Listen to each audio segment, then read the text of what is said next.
Hello दोस्तों, आज हम बात करने वाले अघोरी के बारे में। इनकी दुनिया बेहद ज्यादा रहस्य और अंधकार से भरी होती है, जिसकी आप कल्पना भी नहीं कर सकते। आज भी लोग इनके बारे में कई सुनी बातों पर यकीन करते हैं, लेकिन इनकी सच्चाई से अनजान है। अघोरी को अघोर नाम से भी जाना जाता है। अघोरी का मतलब होता है जो घोर नहीं होते। अघोरी सीधे और सरल स्वभाव के होते हैं। इनके अंदर कोई भेदभाव की भावना नहीं होती। अघोरी अपनी कठिन साधना और तपस्या करने के बाद हमेशा के लिए हिमालय चले जाते हैं। यह कुंभ के मेले और शमशान में रात के समय ही दिखते हैं। अघोरी कभी किसी से पैसे या कोई चीज नहीं मांगते। अघोरी बनने के लिए बेहद ही विचित्र और कठिन परीक्षा देनी होती है। वैसे तो साधुओं के लिए मांस, मदिरा और शारीरिक संबंध जैसी चीजें पूरी तरह से मना होती, लेकिन अघोरी बनने के बाद लाश पर पूजा और मांस खाना और मदिरा का पीना जरूरी होता है। इनकी जीवन शैली में बस साधना होती है और इनके हर कार्य के पीछे बेहद गहरा मतलब होता है। सभी अघोरी भस्म लगाए रहते हैं और गले में इंसान की खोपड़ी की माला बनाकर पहनते हैं, क्योंकि भस्म संसार और मोह माया को छोड़ने का प्रतीक है और इसे शिव से जुड़ने का प्रतीक भी माना जाता है। और मांस और हड्डियों के पहनने की बात करें तो संसार में कुछ भी अस्थायी नहीं है। अघोरी इंसानी खोपड़ी में ही मदिरा का सेवन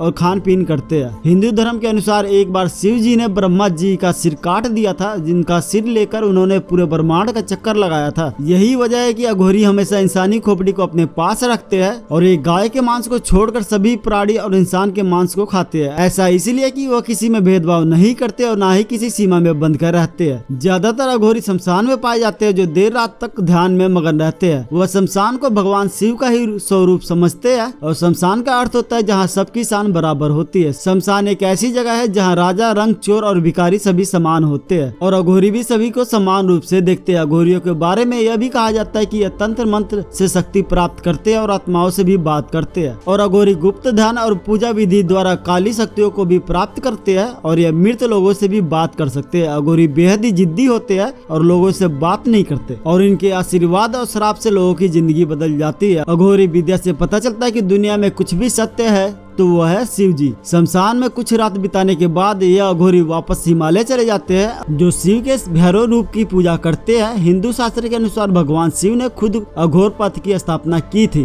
दंतातत्र को भी अघोर शास्त्र का गुरु माना जाता है। संत के रूप में बाबा किनाराम की पूजा की जाती है। इन्हें भगवान शंकर का ही रूप माना जाता है। अघोर संप्रदाय के अनुसार भगवान शिव को संपूर्ण माना जाता है। शरीर और मन को साध कर जीवन की अच्छी बुरी परिस्थितियों का अनुभव करके मोक्ष को प्राप्त किया जा सकता है। अघोर संप्रदाय का एक विशेष महत्व है, लेकिन इनकी 3 शाखाएं काफी विख्यात है। इन्हें अघोर, सरभंगी और भूरे नाम से भी जाना जाता है। इन सभी में एक समानता है, यह इंसानी रूप में दूसरी दुनिया से संपर्क रखते हैं। इनका मूल सिद्धांत है कि हर व्यक्ति अघोर के रूप में पैदा होता है। जैसे नन्हे बच्चे को अपनी जिंदगी और भोजन में कोई अंतर नहीं दिखता, वैसे ही अघोर गंदगी, अच्छाई, बुराई, प्रेत, नफरत और सौगंध, दुर्गंध हटाकर शून्य की स्थिति प्राप्त कर लेता है। और अघोरियों की साधना में 100 साधना, शमशान साधना और शिव साधना आती है। तो दोस्तों, आज की वीडियो में बस इतना ही। हम मिलते हैं आपसे नेक्स्ट वीडियो में किसी और टॉपिक के साथ।